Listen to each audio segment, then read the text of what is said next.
Welcome, everybody, to the Monk School Queen's International Institute on Social Policy for 2022.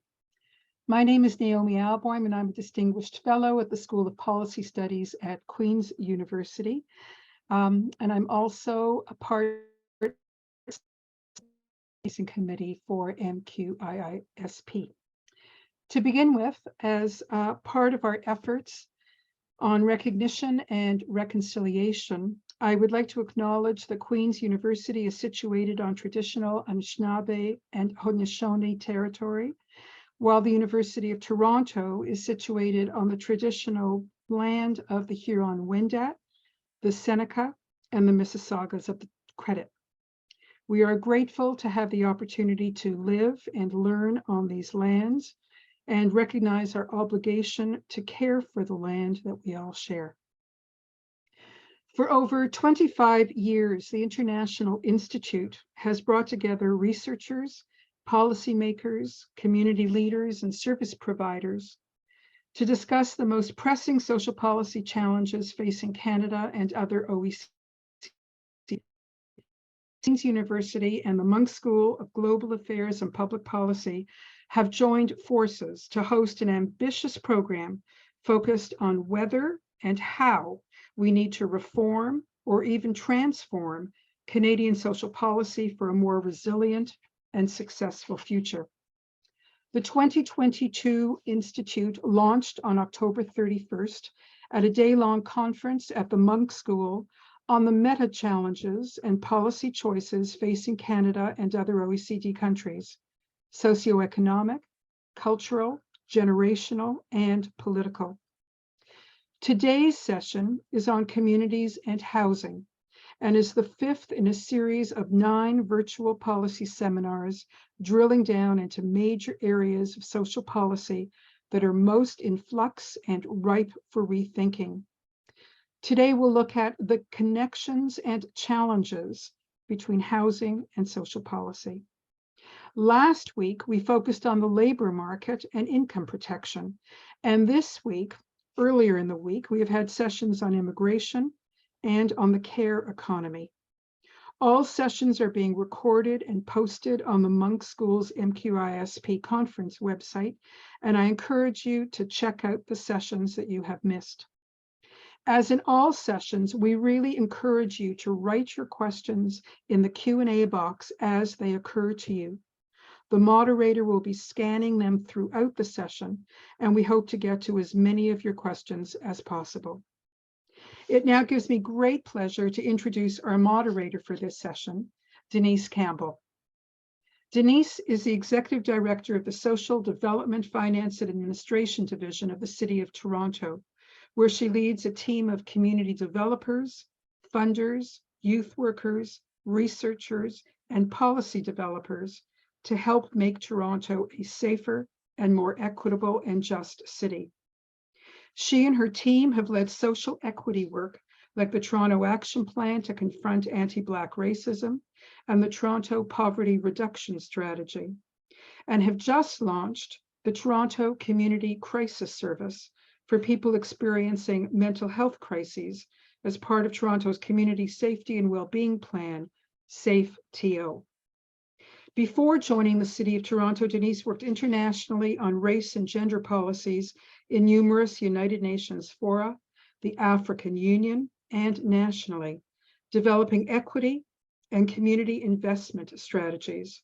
She's received numerous awards for these efforts, including Who's Who in Black Canada, Women of Distinction and Harry Jerome Awards for Leadership and Service, and in 2021 was named one of Toronto Life's most influential Torontonians.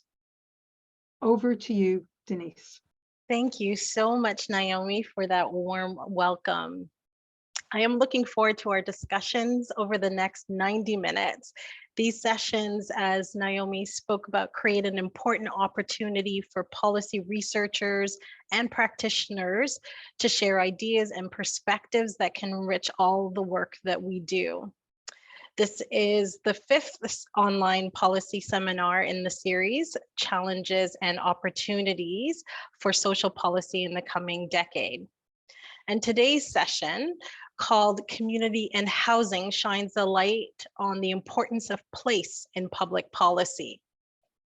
And of course, for those of us in Canada and certainly here in Toronto, where Karen and I are today, when we think of place, the importance of housing affordability is front of mind, along with related issues of the availability and affordability of public transit, the quality of public spaces, including green spaces, and the availability of relevant, inclusive public and community services that supports people's life quality and life chances in communities. From my vantage point here at the city, an issue of great concern that I have and I think is shared widely are the inequities we see in different spaces and places. Inequities which deepen social divides and reinforce not only disadvantage, but discrimination, marginalization, and oppression. So the place-based policy takes on a really important importance in this particular context around equity, inclusion, vitality, prosperity, I think in cities actually across the world. And so in that context, it's my absolute pleasure to introduce you to our experienced and esteemed speakers to address how public policy can be a lever to create more equitable and prosperous places, and to provide their perspective on policy and the dynamics that are undermining efforts to create such places. So first, we'll be hearing from Michelle Norris, Professor of Social Policy and Director of the Gary Institute of Public Policy at the University of College Dublin. Dr. Norris's research focuses on housing policy and urban regeneration, including the management of and financing of social housing, which we will hear about today, the regeneration of social housing estates and inner urban areas, comparative analysis of housing provisions in Europe, and the history and socioeconomic implications of Irish housing policy and its relationship with welfare state. We will then hear from Karen Chappell, Director of School of Cities at the University of Toronto. Dr. Chappell studies inequalities in the planning, development, and governance of cities and regions throughout the Americas. In her most recent book, Transit-Oriented Displacement or Community Dividends, Understanding the Effects of Smarter Growth on Communities, which I hope she will refer to in today's presentation. She is also very involved in discussions about housing affordability and recently published an op-ed in the Toronto Star, which I would really encourage all of you to read to add to the richness of today's discussions. So we're really fortunate to have both of you joining us today, and we'll start off with Dr. Norris. Thank you very much. I'll just share my screen. So thank you for the introduction. It's a great honor to be here today, and I'm just sorry I'm not here with you in person. So my presentation looks at financialization of housing and its role in undermining affordability and accessibility, and government responses to this, and the tools which governments can use to address these problems, and, as I've called the presentation, tools to tame financialization. So just to acknowledge the paper draws on work I've conducted jointly with my colleague Julie Lawson, who's in RMIT University in Melbourne in Australia, so we're covering quite a lot of time zones. And the paper draws on work Julie and I have been involved in as part of the Housing 2030 project, which is a project that looks at how governments can support the provision of affordable housing, and was commissioned by the United Nations Economic Commission for Europe, UN Habitat, which is the European or the UN Urban Affairs and Housing Division, and also Housing Europe, which is the representative body for social housing providers in Europe. So I want to start by briefly discussing what financialization means. This is a term that's very widely used by academics, but often not defined, and not as widely used outside academic debates. So I know many people are here from outside the university sector, so it's useful just to start by looking at what the term means. It refers broadly to the increasing scale of capital investment, finance and money we've seen in high income countries over the last 30 years, and to the increasing flows of this finance between cities, between countries and between regions in the world. So this development has been enabled by government regulation and support, or more accurately by government deregulation of finance markets and banks and mortgage markets in individual countries, and also by the actions of international governments and institutions, such as the Basel III International Agreement on Bank Regulation. And we've seen developments within Europe as part of European Economic and Monetary Union that was put in place to make preparations for the establishment of the euro currency. And they have all lifted the barriers on flows of money between countries. So all of this has meant that there's just increased volumes of finance flowing around, looking for a home, a place for investment. And in many countries and cities, housing is the key absorber of this investment. So financialization has a particularly important impact on housing. Housing is also an important facilitator of financialization because housing and dwellings and property are often used as security for loans, and they facilitate more access to credit and to finance. So I know that the series has looked at lots of aspects of affordability and inequality, and financialization of housing cuts across many of these issues. So it doesn't occur evenly across countries and economies and societies. It's a much bigger issue in high growth cities, which are good options for investment. We call them hedge cities. It augments inequality, so it has much bigger impact on those without wealth, assets or family money. It's much more serious than in creating barriers to access for new, younger households, low earners, those in precarious employments. And of course, migrants fall into many of those categories. So in addition to discrimination in access to housing, financialization can augment their problems. So how does financialization reduce affordability and accessibility? There's enormous volumes of academic research on this, and it's an enormously complex issue. And I think just to cut across the complexity, it's useful to think of financialization as being about flows of money or financial circuits, if you wish. So I mentioned the scale of financial circuits has grown in recent decades. There's increasing flows of capital into housing, and the supply of housing is relatively fixed. It's hard to increase, and the supply of land is absolutely fixed, of course. So increased flows of money often increase asset prices, house prices and rents. We've also seen the establishment of new circuits of finance, things like real estate investment trusts, hedge funds, investment funds that enable more investment in housing and also enable speculation.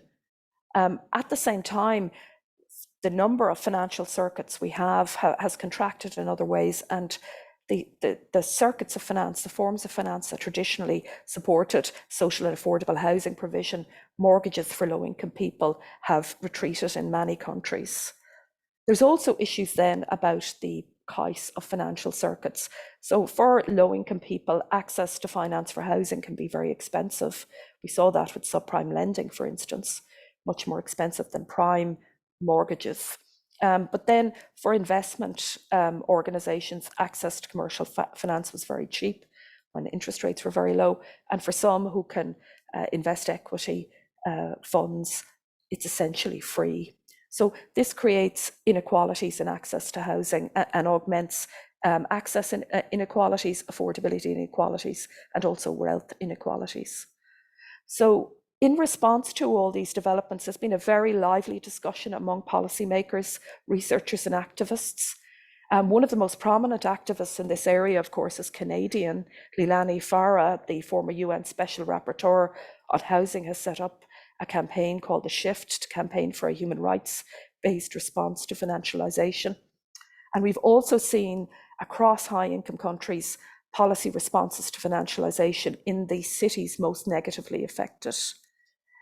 However, a lot of the solutions, the most effective responses, are actually within the remit of national and international governments rather than city or regional governments. And we've seen far less action among national and international governments. And there's also a lot of research on financialisation, but it's overwhelmingly focused on its impact on societies and economies. And there's much less research on policy responses. So that's what I plan to focus on today. So drawing on the research we did for the Housing 2030 project, which looked at the 56 countries that are members of the UN Economic Commission for Europe, which also includes North America, rather surprisingly, and stretches right as far as the Urals in the far east of Europe. I plan to look at some of the measures these governments have used to try tame financialisation's impact on housing affordability and accessibility, identify the tools that have been used, look at the levels of government that have used these tools, look at which level of government is best placed to respond, and which measures are most and least effective, and also why. And in thinking about this and trying to organise the presentation, I've kept the focus on the idea of financial circuits and the way in which finance circulates around the economy and circulates into the housing system in a quite uneven way, both geographically and between different income groups. So I'm going to look at the scale of financial circuits, first of all, and governments' responses to this, governments' efforts to manage the number of financial circuits, the focus of financial circuits, and then finally the cost. So just in relation to the first of those issues, first of all, in the past, prior to financial deregulation, governments used a whole pile of different measures to control the scale of financial circuits. So this table just summarises some of the most commonly used measures in high-income countries. Some of those measures tried to manage the demand for credit, and so a lot of the measures also affected the supply of credit and tried to steer credit availability towards the sectors of the economy governments prioritised or towards specific forms of housing. So as I mentioned, many of those measures were rolled back as part of financial deregulation in the 1970s and 1980s. But since the global financial crisis in 2008, we've seen the reintroduction of quite a few of those measures. In relation to demand for credit, we've seen the introduction of macroprudential regulation across many high-income countries, focused on two things: on regulating banks and strengthening banks' reserve capital requirements, and also on limiting access to capital, particularly for mortgage lending. So just to give some examples of the measures that have been used in the countries we looked at as part of the Housing 2030 project. We've seen national governments right across the high-income world moving to regulate banks' reserve capital requirements. There are further requirements in this regard included in the latest round of the Basel Committee on Banking Supervision Reforms, the so-called Basel III round, which is meant to come into meant to be applied from next year. And then in Europe, in the countries in the European Union that are part of the euro, we've seen the introduction of a single supervisory mechanism for banks in the eurozone, and that has included quite strict requirements for capital requirements for banks. We've also seen strengthened mortgage lending rules in many, many countries. So we've seen both loan-to-value ratios regulated and loan-to-income ratios regulated, and deposit requirements separately put in place in many countries. So they've been introduced in the last decade in many Western European countries, also in Canada, New Zealand, Australia, and of course they were introduced in many Asian countries in the 1990s during their financial crisis.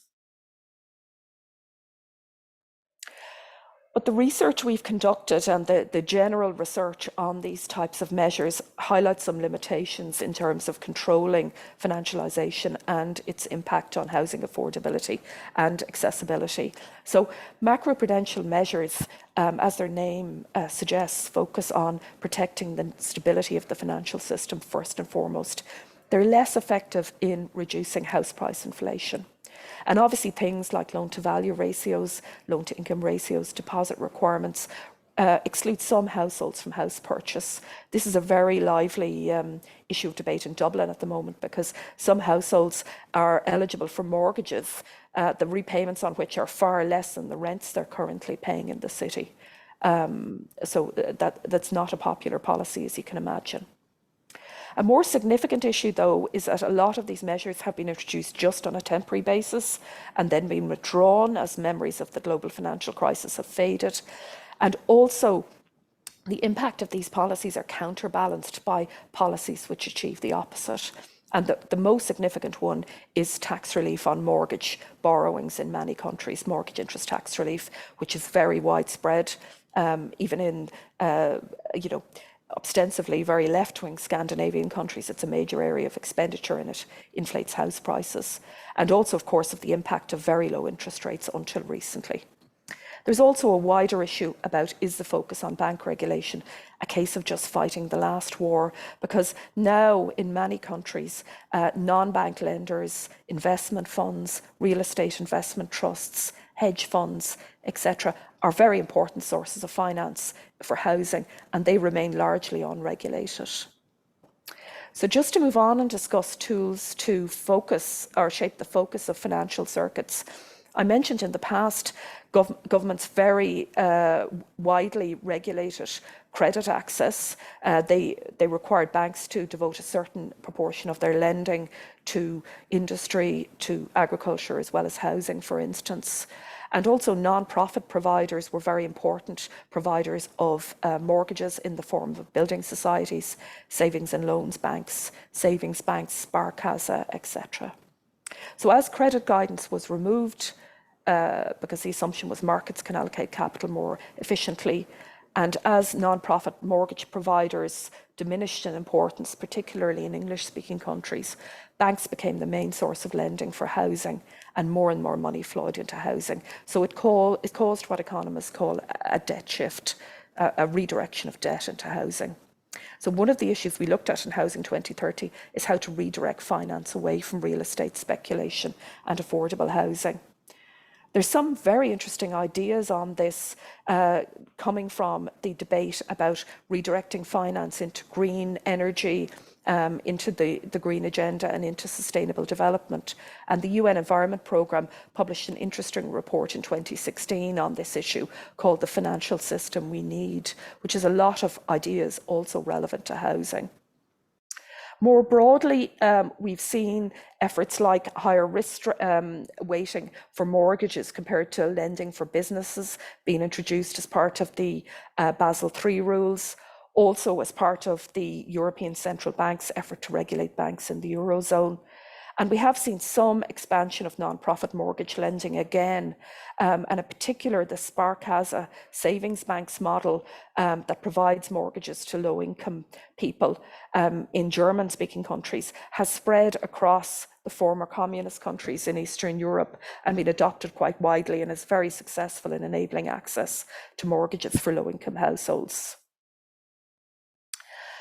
But there are limits to the effectiveness of what has been tried. So the first limit is the extent of the regulations introduced to date. They're relatively modest and far less radical than the credit guidance we saw in the past.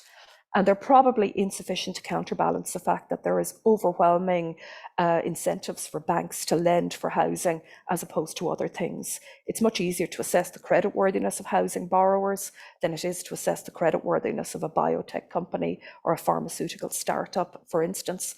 And there are fewer options to lend for to lend into a service-focused economy, which we've developed in high-income countries in recent years, compared to the industrial economies of the past. Then to move on and look at tools to tame the number of financial circuits, we have seen actions from governments to try support the emergence of the right types of finance to support social priorities, to try support housing supply rather than inflate demand, to discourage speculative investment and disable circuits of finance that that do harm and support more positive circuits of finance. So some of the examples we came across is the cost rental housing model for funding social housing, which is widely used in Western Europe. So the most effective versions of these models set rents at cost. And then as the mortgages are paid down for developing this social housing, tenants continue to pay rents linked to cost, and the money is recycled back into the provision of more social housing. So this model, or this graph, just gives the example of how this operates in Denmark. The state gives a subsidy, the tenants pay rents or pay for 30 years to pay back the mortgage loans. Then they continue to pay these rents to pay back the subsidy to the state. And then their money goes into a series of funds which finances new housing for people in need of housing. We've also seen very interesting developments in relation to environmental, social and governance investing, which is now widely used in Western Europe to finance social housing, along with state investment banks that are very heavily involved in this area as well. And the EU is currently putting together a taxonomy or in other words, a classification system of environmentally sustainable economic activities to attract finance into the green economy. And that will be extended in the future to affordable housing. Then very widely, as an effort to disable circuits of finance that are harmful, we've seen a lot of activity focused on regulating real estate platforms and platforms to enable the short-term letting of housing, removing housing from availability as long-term housing. Most best known of these platforms, of course, is Airbnb, and we've seen action in many countries and cities to address this. However, the kind of impact of these efforts to reorientate the number of financial circuits has been mixed. On the one hand, certainly in Europe, we've seen the expansion of the affordable housing sector. The Irish government, for instance, has established a cost rental sector from scratch in recent years, which is now growing quite dramatically. But we have seen still reductions in social housing funding across Western Europe. And these, mechanisms for funding the sector through revolving money, debt being paid down, and then rents being recycled to fund new housing. We've seen that undermined by privatisation. So concerns have also been raised about the potential for greenwashing and social washing in environmental, social and governance objectives, and about the potential for private finance to undermine how social landlords' social mission. So finally then, I just wanted to briefly touch on the tools to tame the cost of financial circuits that have been used in the money in the countries we looked at. So I mentioned that finance is often cheaper for investors than households and social housing providers.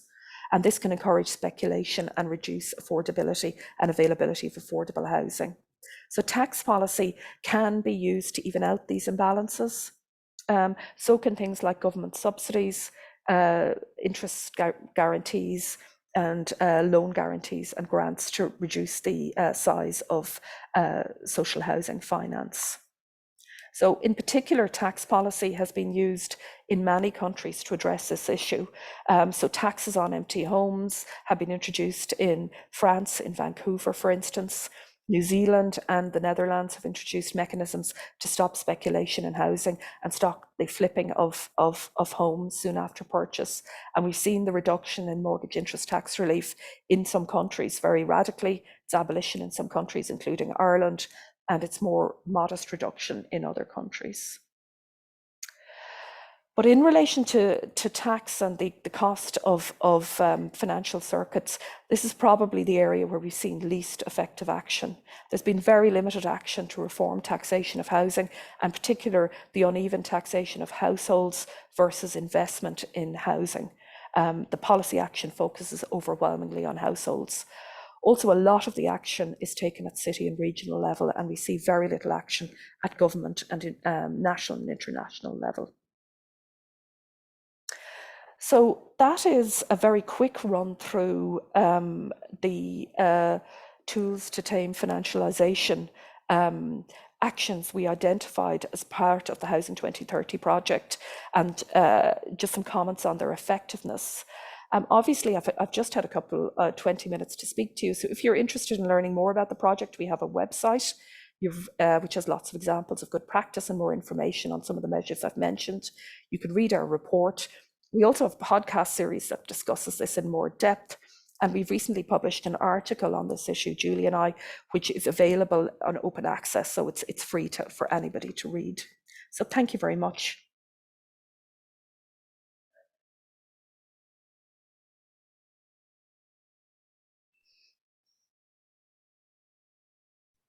Fantastic. I'll take it from there. That was really a fascinating presentation, and I will just jump into mine.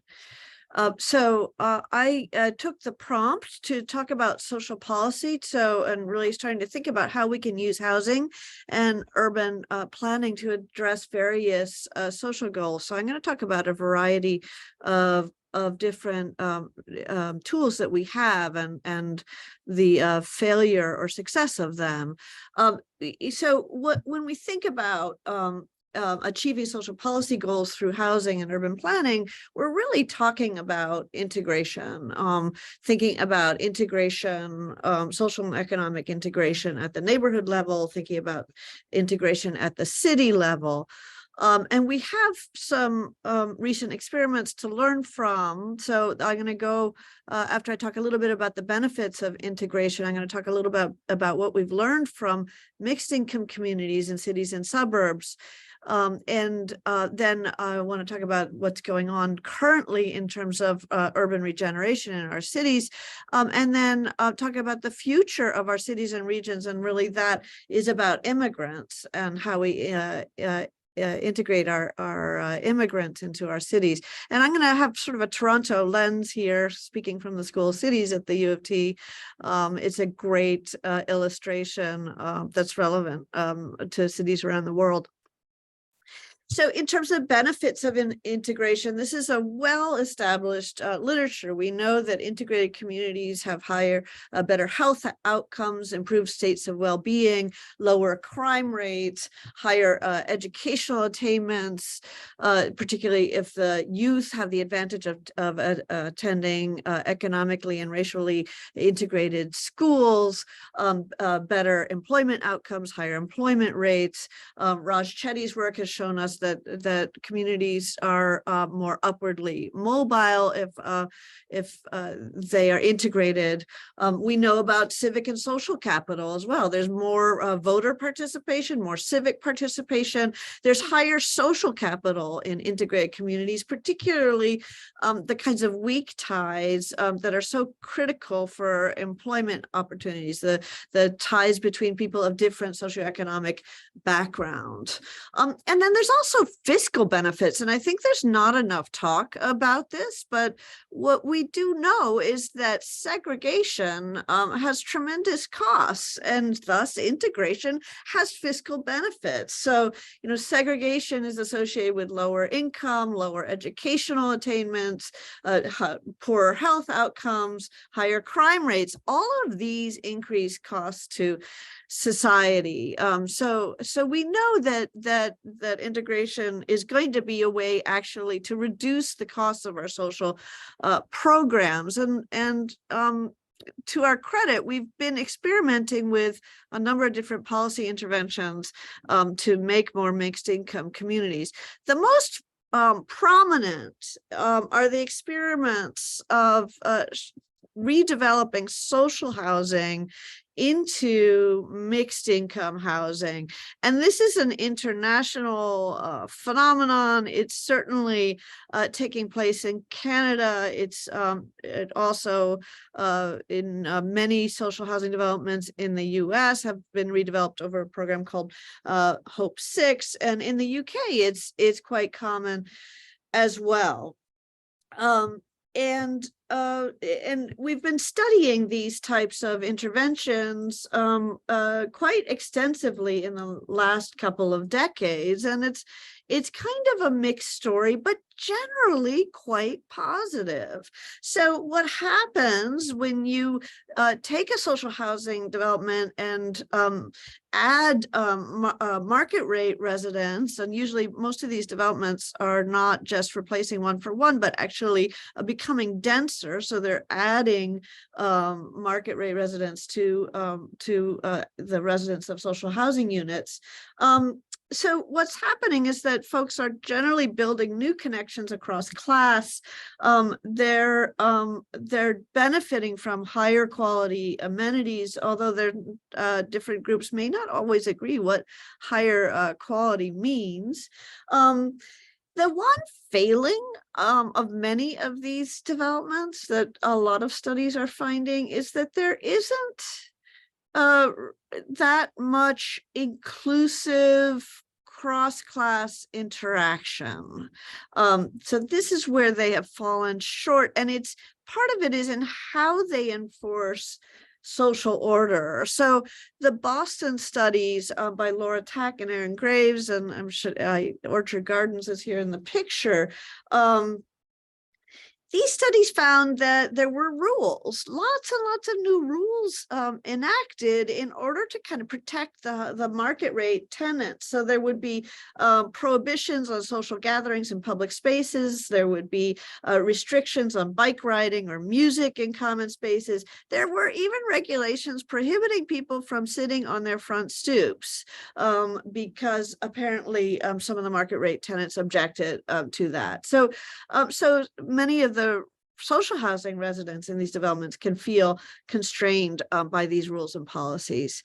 In the middle of this slide, you see Regent Park. And so Regent Park is also a development that's been very much studied and very much critiqued over the loss of community, botched implementation, unfinished after 20 years, over budget, unfulfilled promises for social development. But I can tell you from the US perspective, Regent Park is just an amazing, stunning success. It's actually taken less time than most of the redevelopments in the US. It's housing more of the original residents than many of the other developments. Bureaucracy kind of learned from its mistakes. It's using the public spaces and so forth. So in general, we've learned that we're learning how to do this, and this is a path to go forward. Most mixed-in communities are actually not happening in our downtowns where we're redeveloping social housing, but rather throughout the region through an organic process. So this is a map of 25 years of population change in Toronto. And you see here in the red where there's population loss, and the blue where there's population growth, tremendous growth downtown, but also tremendous growth out in the suburbs and the suburban municipalities. And so this is actually where most of the newcomers to the region are landing. Here in pink are the recent immigrants to the region, and you can see where they land.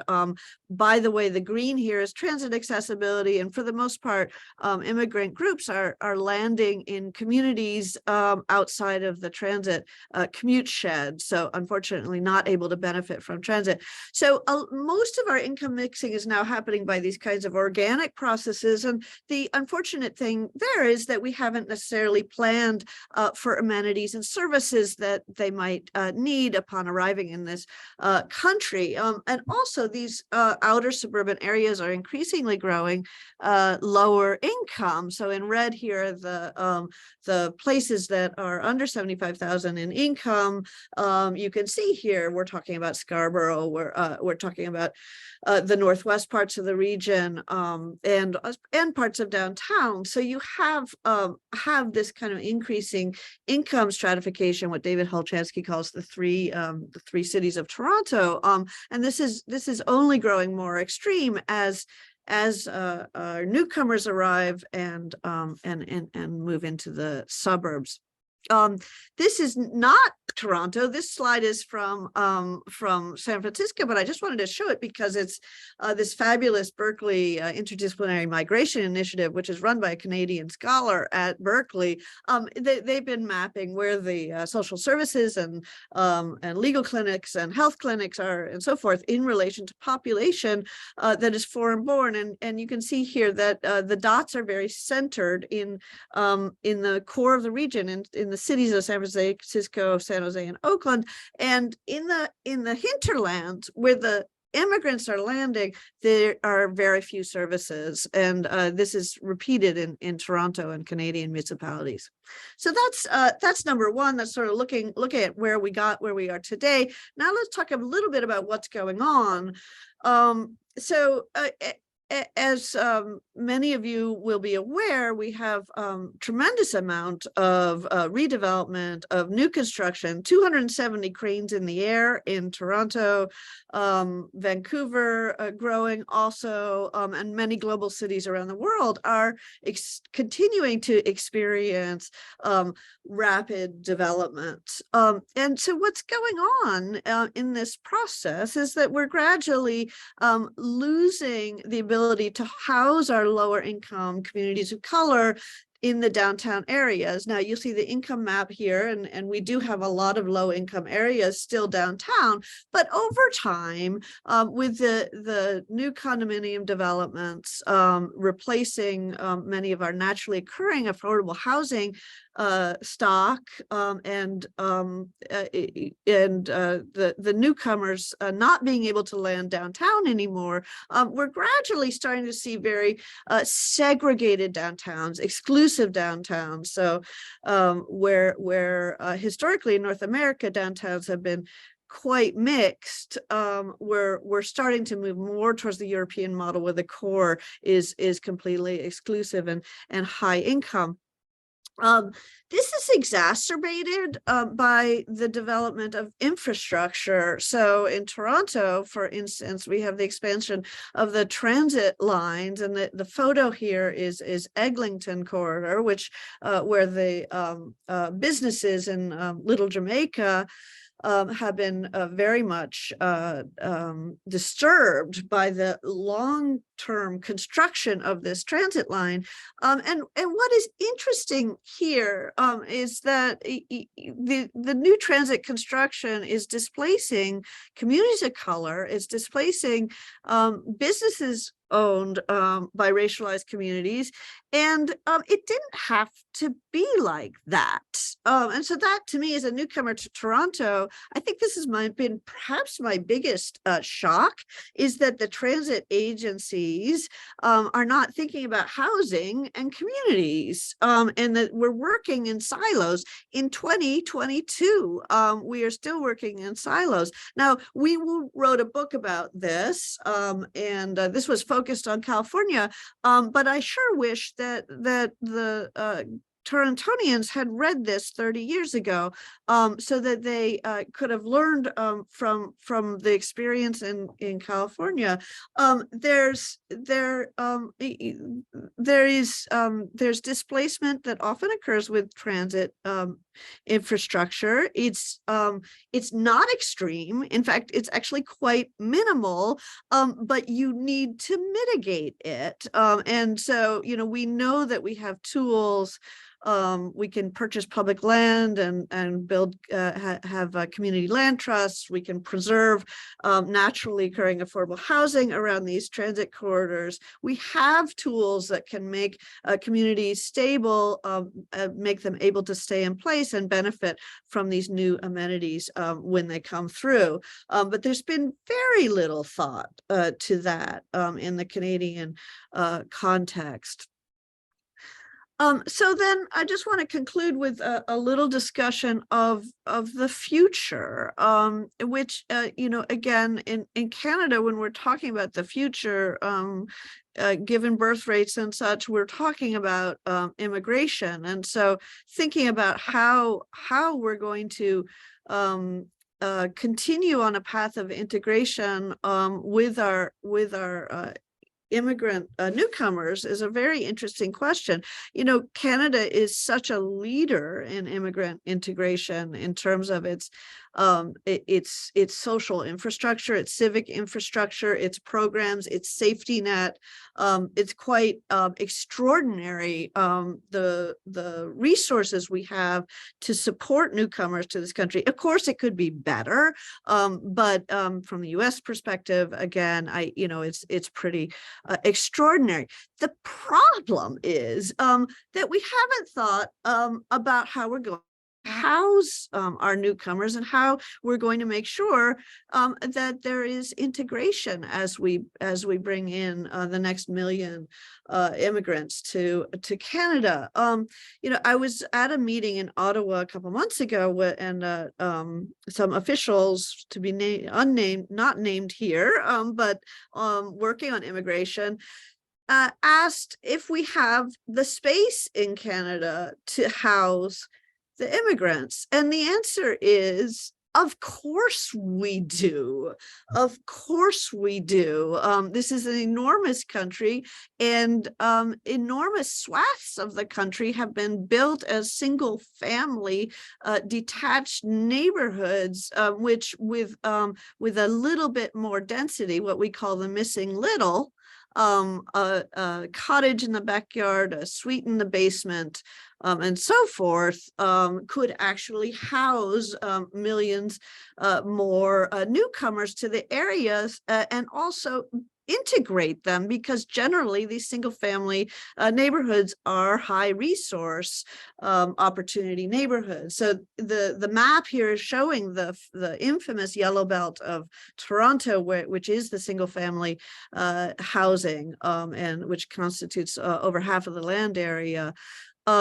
And it's really the trick, though, is kind of figuring out how we densify this area equitably. So much talk about upzoning, very little talk thus far about affordability and how we do upzoning without doing land value uplift that prices out all of our newcomers to the region. So that's been missing largely from the discourse.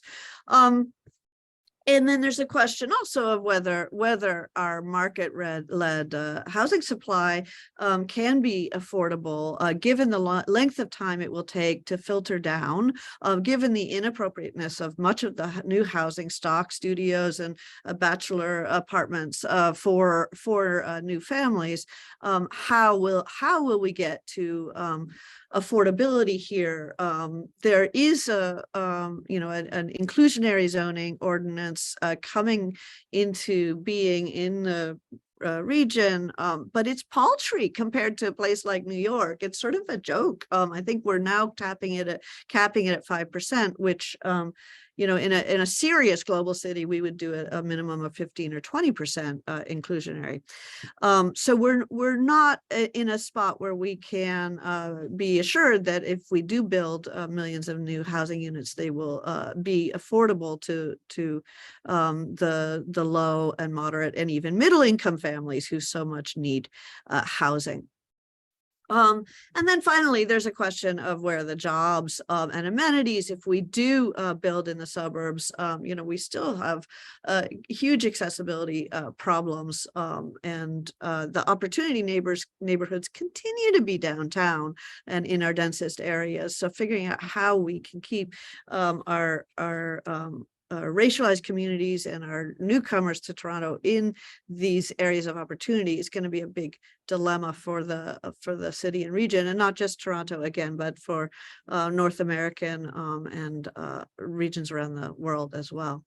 And so just to wrap up, we've learned a few things about mixed income housing as a way to integrate neighborhoods. It helps us tackle some social policy issues.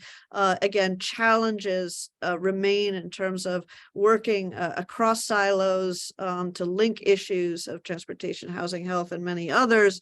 And then also to really collaborate more effectively between public, private, and nonprofit sectors, rather than having, at least in the Canadian region, having such a focus of the public sector supporting the private sector and not necessarily working to the advantage of its own people.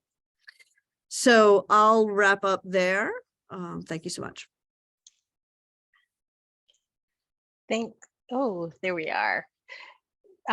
So Dr. Norris and Dr. Chappell, thank you so much for your thoughtful presentations and giving us so much to think about. I think Naomi, you rightfully used the term masterclass on talking about the financialization piece, but I would also argue that certainly applies to the presentation here on integration as well. Just a reminder to our virtual participants, please continue to use the Q&A function to ask questions of both Dr. Chappell and Dr. Norris, as these opportunities don't come as often as perhaps they should. So we're really appreciative for this one. Maybe to get us started, I have a question for both of you. In different ways, your presentations highlight the threats to public goods and public infrastructure that are so vital to achieving inclusive, equitable, and thriving communities, and also for opportunities. And there is a significant push here in Canada to address the affordable housing crisis, which is having tremendous and widespread, albeit a differential impact on people across the country.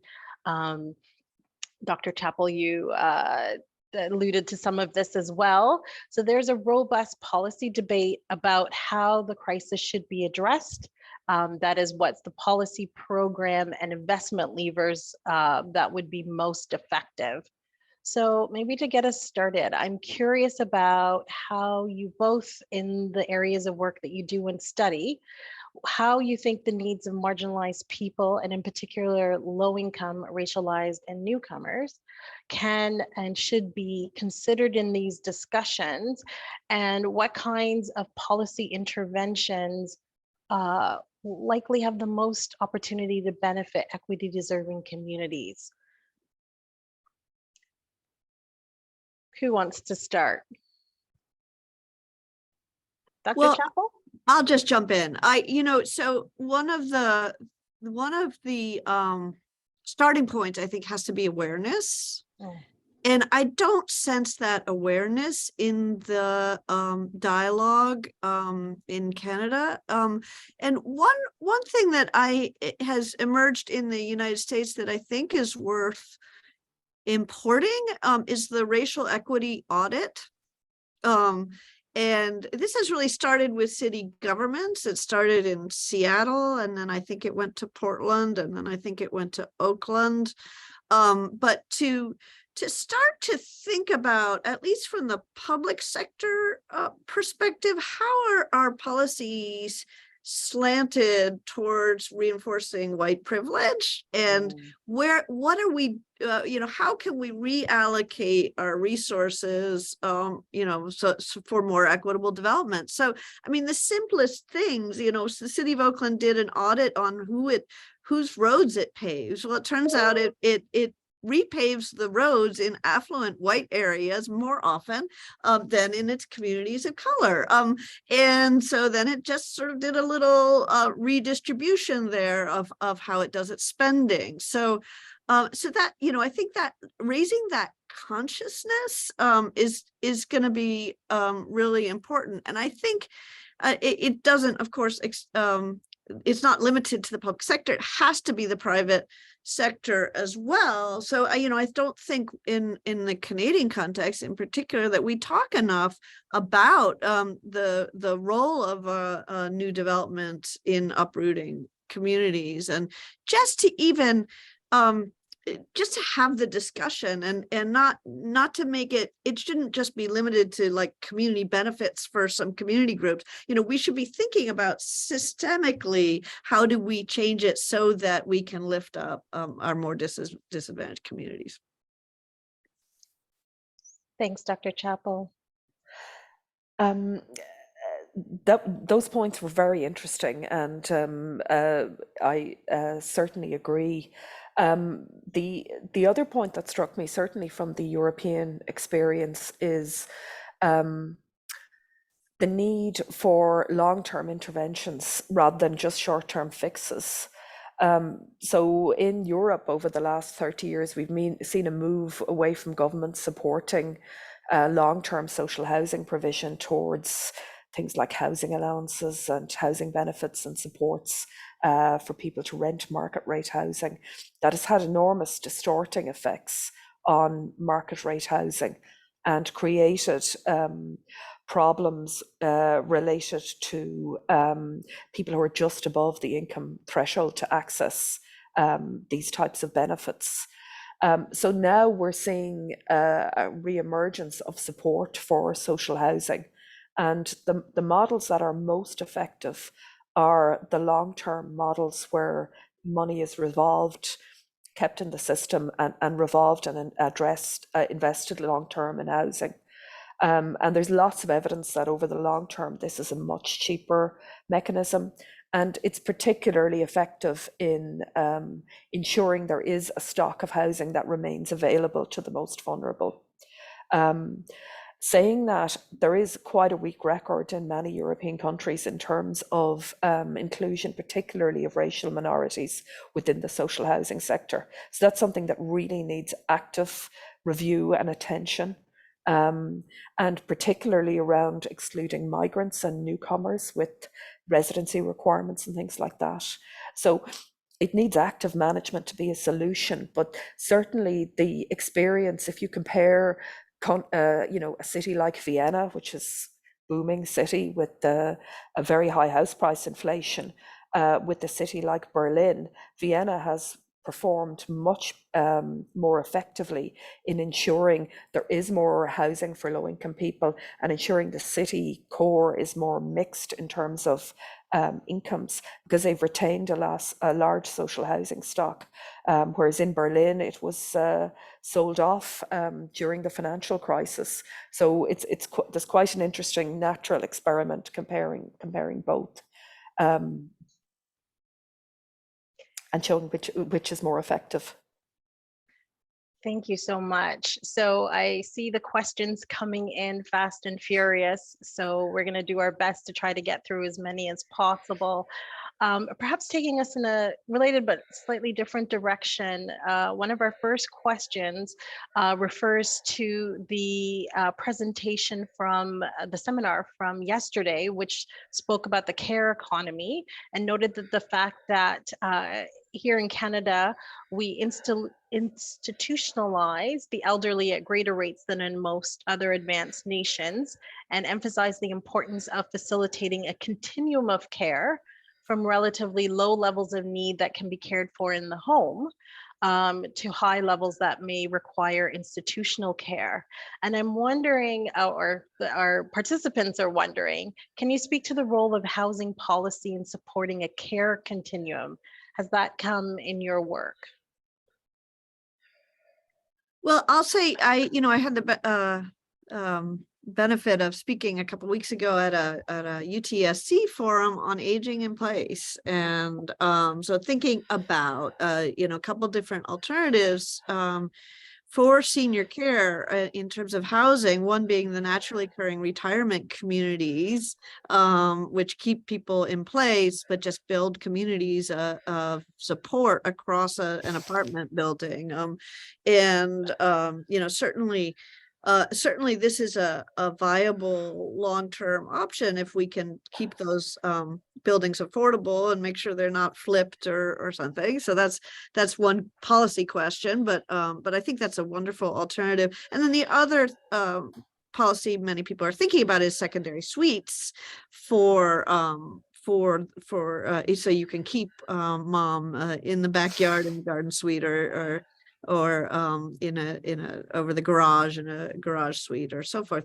And this is this is an underutilized option, I think. We're actually learning a lot from our suburbs throughout Canada, where multi-generational immigrant families are housing themselves and are building suites in order to keep multiple generations there, and that helps for caretaking as well. So it behooves us then to make sure that we have the zoning that will support that, and then also the ways to finance it, because what we have found is that even if grandma wants to stay in the house, grandma does not want to renovate the house and move out for 2 years while it's renovated. So we need to really figure out we have to get a system of intermediaries out there to work with seniors. And actually in the US, Habitat for Humanity has played that role of doing some renovations of the house so that the seniors can continue to stay there. Yeah, they're very interesting initiatives. I was really struck by your maps in your presentation, Karen. Your very impressive maps, because in Ireland we have a very similar low density development pattern, and we have the lowest rate of apartment, as we call them, living in Europe. We have 93% single family housing.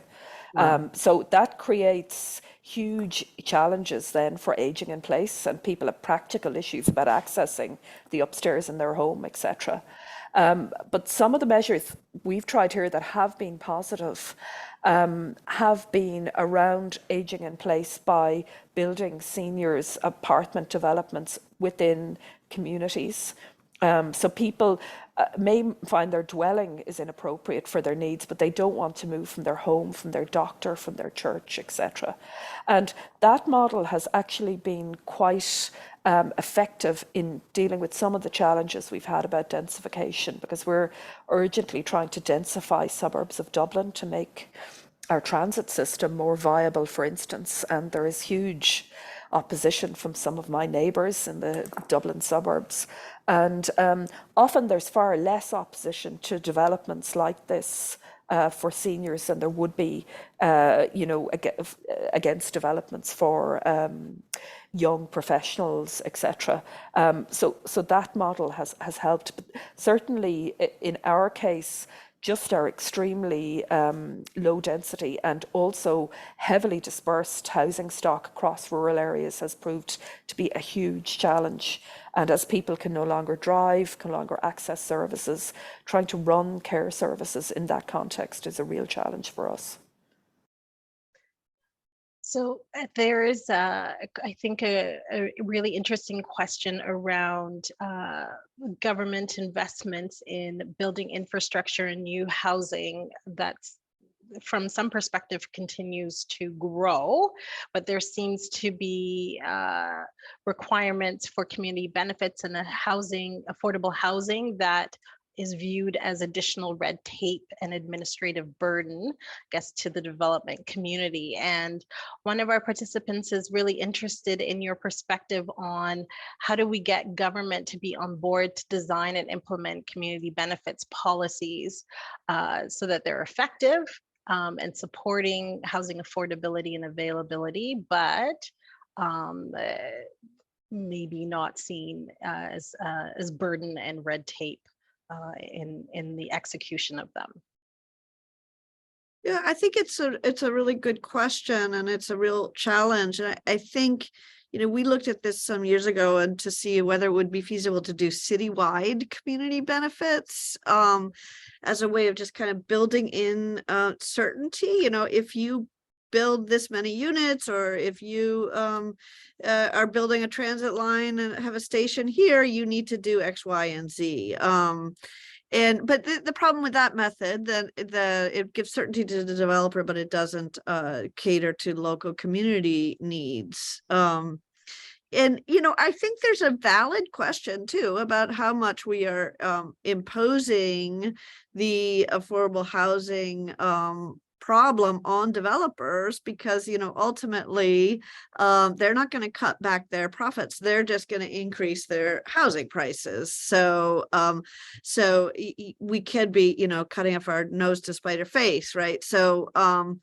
that whether so there's probably ultimately if we wanted to solve this issue, we need to we need to have intervention from a higher level of government. We need a federal or provincial level of funding for social housing and subsidized housing that is going to make it viable. And we need to we can't burden each developer with individual negotiations and uncertainty. So not an easy question. No, definitely not. And I think, Dr. Chappell, that picks up on some other questions as well, because you both have spoken about the limits of the market on this issue. And obviously that also then points to importance of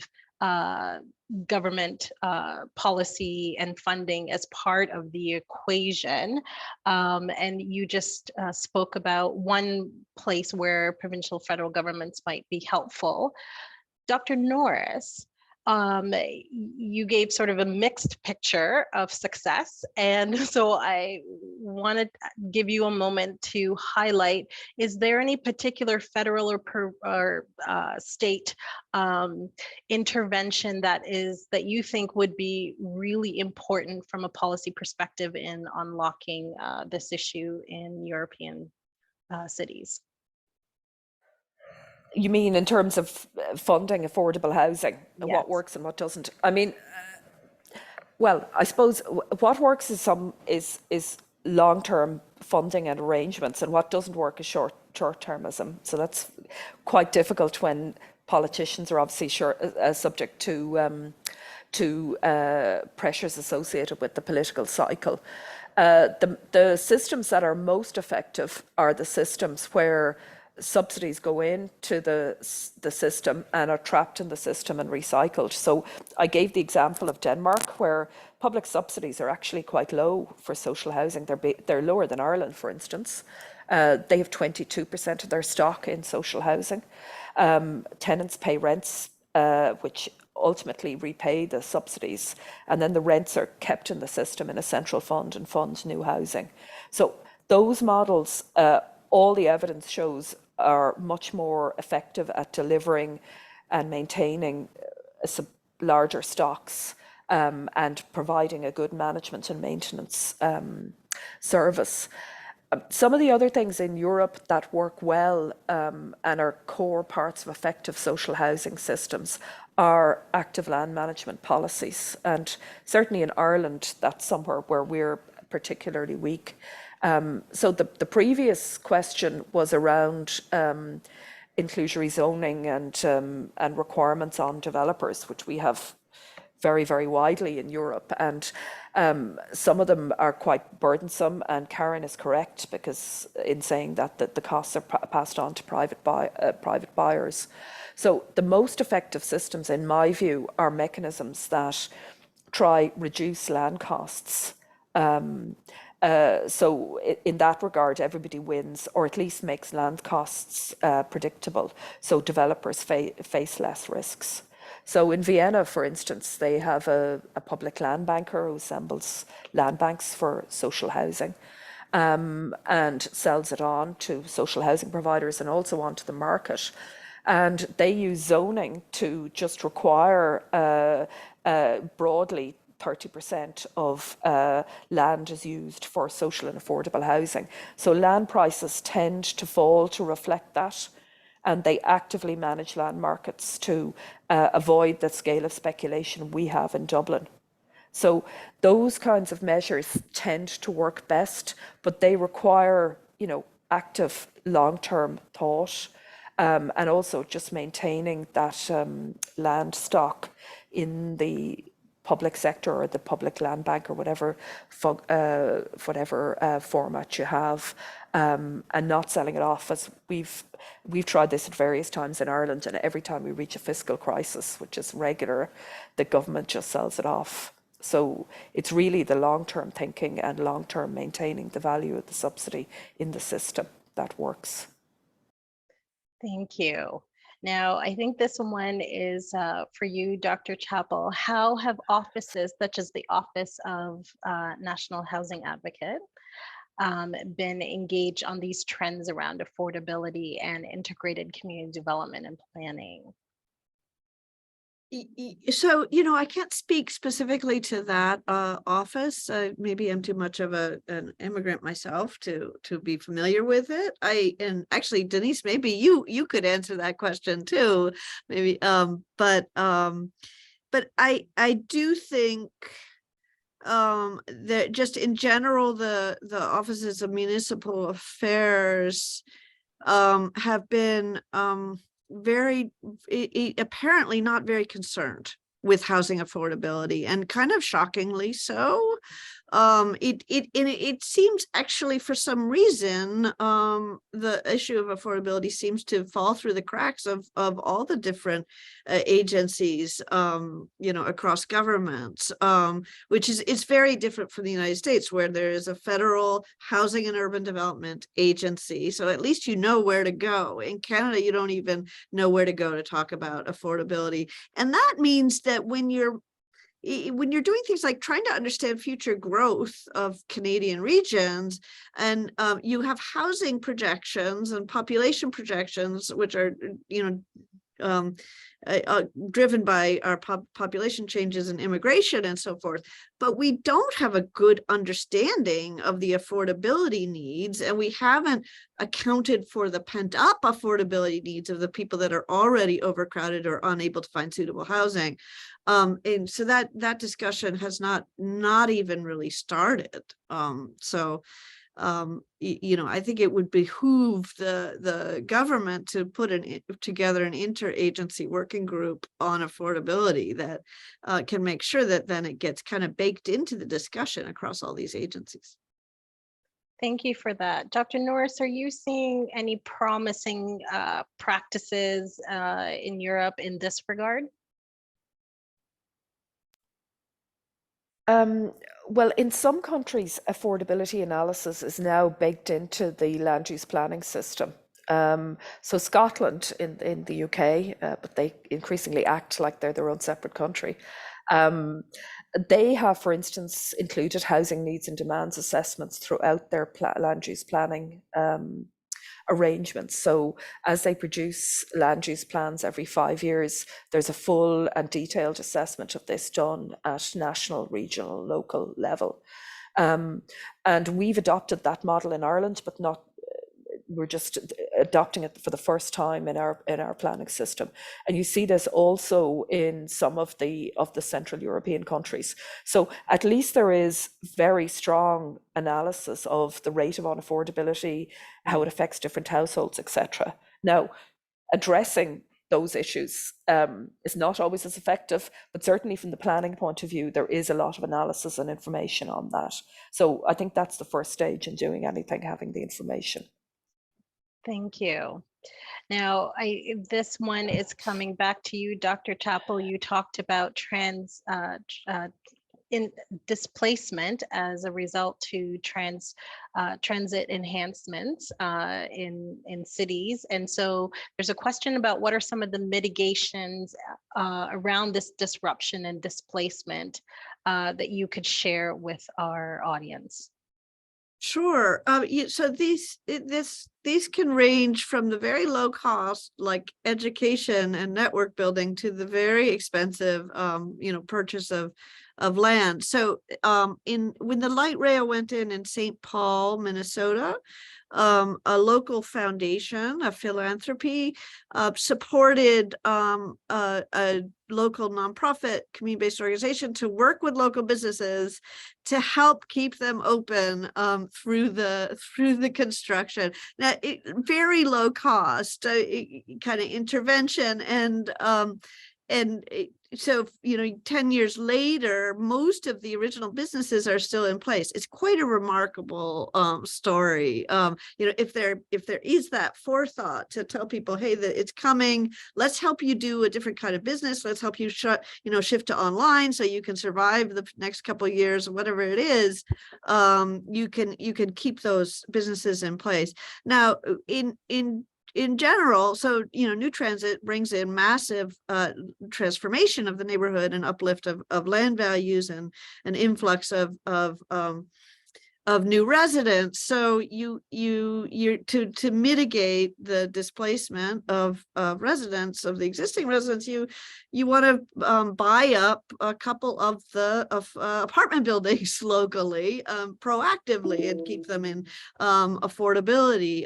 Or you can, one of the things about transit improvements is that there's often significant swaths of public land involved. So the city or the agency, Metrolinx in our case, can acquire land or if they have it already, just dispose of it to community groups doing community land trusts or other types of affordable ownership.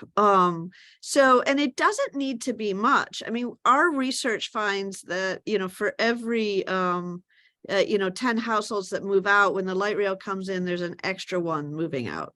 Okay, so that it makes it it's a measurable impact. It's minor, but it's significant. So you just need to have a few points of housing affordability preservation in the neighborhood in order to address it. But the thing is, you have to do it before. You can't, it's too late now in a place like Eglinton. You have to do it 20 years before the land values go up and so forth. You have to start planning for this. And the developers know what parts of the city are going to be redeveloped. The city knows, it has its transit plans out 20, 30, 50 years. But we need to start planning better for the communities in those timeframes. Long-term planning, and I think long-term investments are some of the key messages that I think you're both referring to. There's a question about what effect do cash in hand measures have, so on affordability over time. And the examples given are things like providing cash directly to low-income households, either as recurrent or one-time payment. Do these have a positive effect over time in terms of affordability? Well, I think that if we're talking about, basic income, I think our studies of universal basic income have been quite positive. Will they be enough to counter the affordability problems in our global cities? That's a whole other question. But clearly cash is helping a lot. That's what the studies are showing. Do you have housing allowances in Canada? You have rent subsidies? Yes, we do. Yeah. No, well, I've done a lot of research on rent subsidies in Europe, and obviously they have enormous benefits in terms of providing an immediate support and subsidy to households that need it and keeping people out of homelessness. And it's a flexible intervention. But certainly in Ireland, the use has become too extensive. And it's created a couple of problems in the sense that we've such large numbers of vulnerable households in the private rented sector now. They're much more vulnerable to homelessness and falling out of the private rented sector. So it's the main cause of our homelessness problems, which are quite extensive, is low-income households on housing allowances losing their tenancy. So for that reason, I'm keen on social housing provision. The other challenge we've faced is just around socio-spatial segregation and the kind of uneven location of housing allowance recipients around cities. So our housing allowances are capped. I presume your housing allowances are capped in the sense that there's a maximum allowance that's payable. So large sections of Dublin then are inaccessible to housing allowance recipients. They tend to be heavily concentrated in low-income areas. And some of these concentrations are racialised in a more extensive way than they would be in social housing. So that's a challenge. And also when you concentrate recipients like that, the allowance tends to form a floor under rents. No landlord will charge less than the allowance. So the challenge you have then is when people are facing affordability problems and policymakers increase the housing allowance for very logical and laudable reasons, it tends to increase rents for everybody. So over the long term, obviously they're very important and flexible intervention and necessary. But over the long term, when they're used at too large a scale, they create problems in my view. And it's still not a substitution for a good and well-run and large social housing sector. So I think, Dr. Norris, that actually picks up on one of your maps, Dr. Chappell, where you outlined the concentration of newcomers outside of the downtown core of Toronto and in the outer areas. And I think you made a comment that the transportation services and the social services are not matching where people are. And I wonder if you both can talk a little bit more about that. Certainly affordability is a key area of concern for people housing affordability, but then there is the set of services, community services, social services, transportation, those kinds of things that are really important to quality of life, to access, to economic participation, and actually many of those other benefits you described, Dr. Chappell, at the beginning of your presentation around integration. I wonder if you could talk a little bit more about that and maybe what's required to match housing affordability with actually effective services that allow people to participate fully in the life of their cities. Yeah, there's a meme kind of going around urban planning and urbanist circles about the 15-minute city and how wonderful it is to be able to walk to everything and to, walk your kid to school and to your grocery store is right there and you can work in the cafe and so forth. And there is very little talk about the fact that for most of us that 15-minute city is a dream, a distant dream, because if you don't have housing affordability, you're going to end up driving till you qualify, which means going out of the highly accessible, highly dense, service-rich areas to service deserts. And the suburbs are service deserts in many ways, unless you are unless you have many vehicles in your house and you're willing to be auto dependent. And this is a particular issue, first of all, for women as the primary caregivers in their households with extraordinarily complex activity patterns if they have child care or elder care obligations on top of work. And it makes their lives nearly impossible. And then also for communities of color, for racialized communities, where you might have, or low-income communities where you have folks working 2 or 3 jobs. Many low-wage jobs or service or blue-collar jobs are not, located downtown on the transit line, right? That if you're a landscaper or construction worker, you're working all over the region.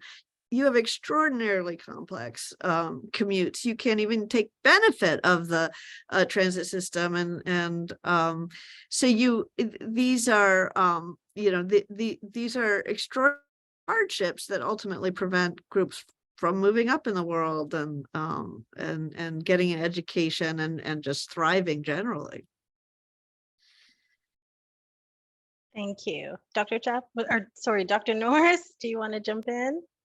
Well, it's obviously a very complex issue to address because ultimately house prices and land prices reflect the density of services. So, that's the big challenge for our urban planners. How do you improve services? How do you improve transit access without gentrifying the neighborhood? It's extremely difficult. I suppose this is one of the reasons why I personally am keen on inclusionary zoning and the obligations on developers. Despite their problems, it is very difficult to ensure that lower income households have access to those services and have access to better quality schools and everything that goes along with having high income neighbours generally, unless the neighbourhood is more mixed. So there's a universal truth about all these sessions, which is time is never our friend. And we are nearing that moment where we need to wrap up. And so I see Naomi joining to help us circle out. But before I turn it to her, I just want to extend my deepest gratitudes to both of you for such a enriching conversation. And I also want to thank our participants for their engagement over the last 85 minutes or so. Naomi? Well, thank you. And thank you to both Karen and Michelle and to Denise for her moderating of the session. As you said, Denise, I think it was incredibly rich. I wrote in the chat box that I thought that this was a master class in the subject matter that I think we all really benefited from. And it's clear to me that, the need for governments, the private sector, the service providers, and residents of the various communities to work really together to solve these very, very difficult issues. And it can't be solved by one player without real involvement of all the others. So I thank you very, very much for your presentations and discussion in response to the questions and to the members of the audience who participated. The next policy seminar in the series is going to be on just as easy a topic. It's going to be on the healthcare system and what are some of the systemic issues and potential solutions. That's going to happen on Monday at noon, again from 12 to 1:30 on November 14th. And the speakers for this session are going to be Joseph Figueras, who's the founding director and head of the European Center for Health Policy of the World Health Organization, which is also known as the European Observatory on Health Systems and Policies. Our Canadian speaker is going to be Sarah Allen, who's an associate professor of health policy at the Institute of Health Policy, Management and Evaluation at the Dalla Lana School of Public Health at the University of Toronto. And the session is going to be moderated by Chris Simpson, and Chief Medical Officer at Ontario Health. You can register online for this and other upcoming sessions.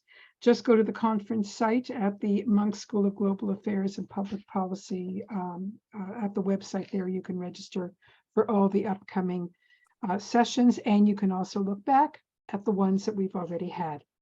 So before closing, I'd like to thank Employment and Social Development Canada and Immigration, Refugee and Citizenship Canada for their support, which has allowed us to bring leading international and Canadian experts together. To all of you, and hope to see you on Monday. Take care, everybody. Good weekend.